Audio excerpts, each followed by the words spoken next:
Let's take a look at the ionic charge for Pb, that's lead.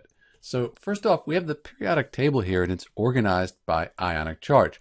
Group 1, these elements, they have a 1 plus ionic charge. They lose 1 electron when they form ions. Group 2, these are 2 plus. Then we skip the transition metals and some of these near transition metals here as well. Then we have 3 minus, 2 minus, 1 minus, and 0. Lead is right about here on the periodic table. It's a near transition metal. So we have our lead right here, and this is in the area where it can have a variable charge. We can't just look at the trend to figure its charge out.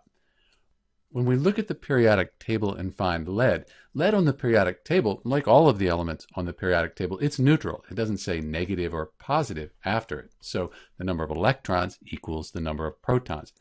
But lead, when it forms ions, it loses electrons. It could lose 2 electrons, and then it becomes Pb2+, the lead 2 ion.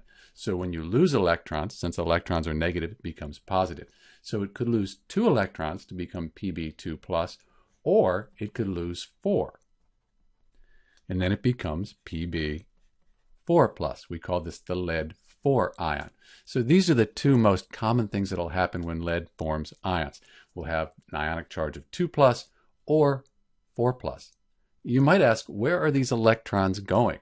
Well, typically they go to another element. So let's say we have Pb, lead, and then Cl. Chlorine right here, it'll gain 1 electron. So if the Pb loses 2 electrons and the chlorine gains 1, we'll need 2 chlorine atoms, and we'll have lead 2 chloride as the compound that forms. Likewise, we could have lead Pb4+, where it loses 4 electrons to form the lead 4 ion, could bond with chlorine, but here, because chlorine's negative, 1 minus, we'll need 4 chlorine atoms. So these are two different compounds that could form when lead forms ions and bonds with elements. So in answer to our question, the ionic charge of lead, it's going to be either 2+ or 4+. Really depends on the conditions, and it'll lose those electrons most often to bond to other elements. This is Dr. B discussing the ionic charge of lead, Pb. Thanks for watching.